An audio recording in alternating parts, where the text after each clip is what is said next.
Gua mau jujur-jujuran sama lu sekarang khusus buat lu yang lagi nonton video ini. Berapa kali lu ngecek saldo rekening lu minggu ini sambil ngehela napas panjang?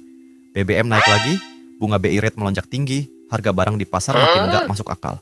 Sementara gaji lu masih merangkak kayak siput. Rasanya kayak lu lagi lari sekuat tenaga di atas treadmill yang kecepatannya terus dinaikin.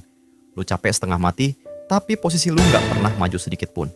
Lu merasa terjebak kan? Jujur sama diri sendiri. Kenyataan pahitnya adalah sistem ekonomi global saat ini emang lagi nggak berpihak sama kelas pekerja. Tapi pertanyaannya, lu mau terus-terusan jadi korban yang pasrah? Atau lu mau ambil kendali atas hidup lu sendiri?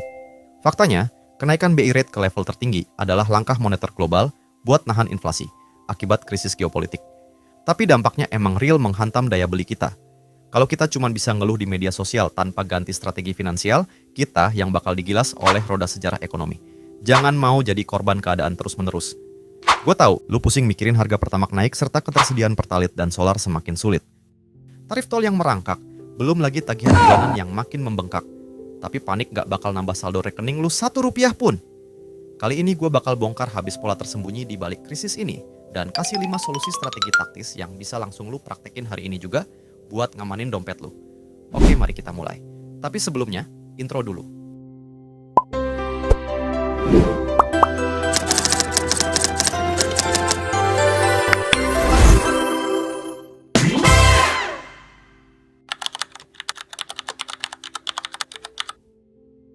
Banyak orang terjebak dalam kepanikan massal tanpa memahami apa yang sebenarnya terjadi di balik layar.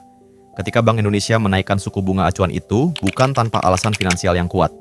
Ini adalah rem darurat untuk mencegah mata uang kita rupiah hancur lebur dihantam ketidakpastian geopolitik global yang memicu kenaikan harga minyak mentah dunia. Imbas langsungnya ke dompet lu, bunga cicilan KPR, motor, atau pay later lu yang menggunakan suku bunga mengambang bakal otomatis ikut naik drastis. Di saat yang sama, subsidi BBM dipotong membuat harga Pertamax dan solar melambung tinggi. Meskipun ada penurunan signifikan pada BBM jenis solar sekarang, ini menciptakan efek domino yang menaikkan biaya hidup lu di segala lini tanpa permisi. Polanya begini, saat geopolitik dunia memanas, harga minyak dunia melonjak naik. Pemerintah terpaksa potong subsidi BBM dalam negeri. Ketika BBM naik, biaya logistik pengiriman barang otomatis ikut naik, yang akhirnya bikin harga kebutuhan pokok ikutan melonjak. Analoginya sangat sederhana. Bayangkan, lu lagi berlayar di tengah badai besar. Pemerintah dan bank sentral sedang berusaha menyelamatkan kapal besarnya agar tidak karam. Tapi efek sampingnya, ombak besar itu langsung menghantam perahu kecil milik lu. Kalau lu cuma diam meratap sambil menyalahkan badai, perahu lu bakal tenggelam dalam sekejap. Lu harus bergerak cepat, menyesuaikan layar, membuang barang bawaan yang tidak berguna, dan mendayung dengan strategi yang benar. Disinilah letak perbedaan mendasar antara mereka yang akan jatuh miskin akibat inflasi, dengan mereka yang justru berhasil memanfaatkan momentum ini untuk melipat gandakan kekayaan mereka.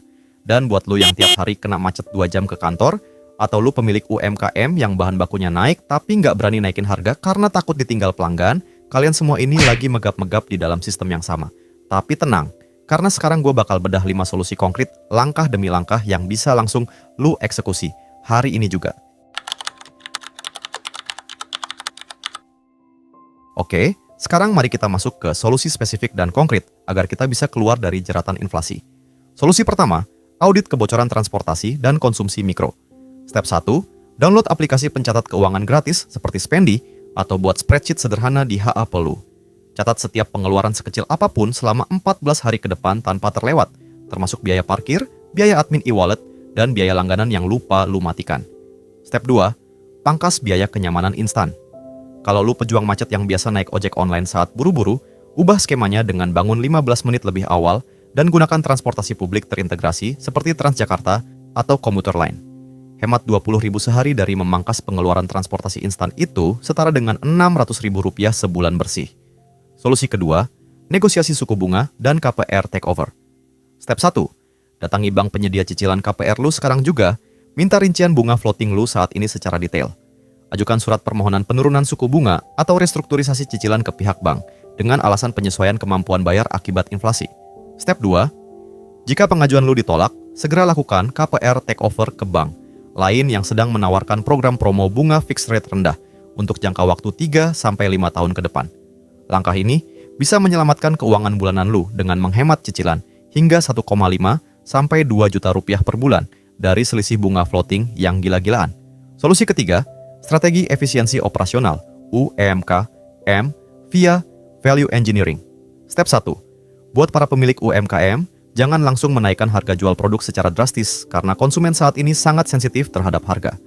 Lakukan audit rantai pasok secara ketat. Cari supplier bahan baku alternatif lokal yang lokasinya lebih dekat untuk menghindari biaya logistik yang melonjak akibat BBM naik. Step 2. Terapkan teknik kemasan baru atau tawarkan paket bundling produk untuk menaikkan average order value atau rata-rata nilai transaksi. Ini menjaga margin keuntungan bisnis lu tetap sehat tanpa membuat pelanggan merasa kemahalan dan lari ke kompetitor. Solusi keempat, diversifikasi pendapatan aktif dengan micro-task side hustle. Step 1.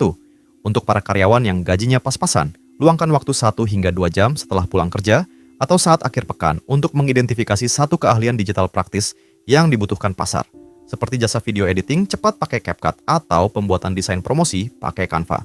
Step 2. Daftarkan diri lu di platform freelance lokal maupun global seperti Fastwork atau Fiverr. Tawarkan jasa lu dengan harga kompetitif untuk membangun portfolio awal dan cari minimal 2 klien retainer dengan kontrak bulanan. Tambahan pendapatan 1 juta rupiah per bulan sangat berharga untuk menopang daya beli lu yang melemah.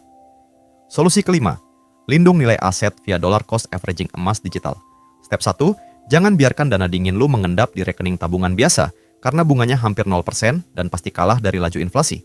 Buka akun di platform investasi emas digital yang resmi dan diawasi oleh OJK atau Bapepti. Step 2, alokasikan secara konsisten minimal 10% dari gaji bulanan lu langsung di awal gajian untuk membeli emas digital, tanpa perlu memikirkan naik turunnya harga harian. Sejarah telah membuktikan bahwa emas adalah aset lindung nilai terbaik saat terjadi guncangan ekonomi global dan inflasi tinggi. Kesimpulannya, badai ekonomi global berupa kenaikan BBM dan BI rate memang tidak bisa kita hindari. Tapi, keputusan untuk tetap bertahan dan bahkan berkembang di tengah krisis sepenuhnya ada di tangan lu sendiri. Berhenti menjadi korban keadaan, ambil kendali penuh atas keuangan lu sekarang juga. Mari kita rekap 5 langkahnya. Pertama, audit pengeluaran transportasi lu. Kedua, urus negosiasi KPR takeover. Ketiga, efisiensikan bahan baku UMKM lu. Keempat, bangun side hustle digital kecil-kecilan. Dan kelima, sisihkan investasi ke dalam emas digital secara konsisten setiap bulan. Tantangan konkret buat lu yang nonton video ini sekarang. Hari ini juga, buka mutasi rekening lu selama sebulan terakhir, coret minimal 3 pengeluaran konsumtif tak penting, dan gunakan uang hematnya untuk mulai berinvestasi emas digital besok pagi. Lakukan sekarang atau lu bakal terus tertinggal. Ingat, satu pola kecil untuk versi terbaikmu ya. Gua tunggu aksi nyata lu.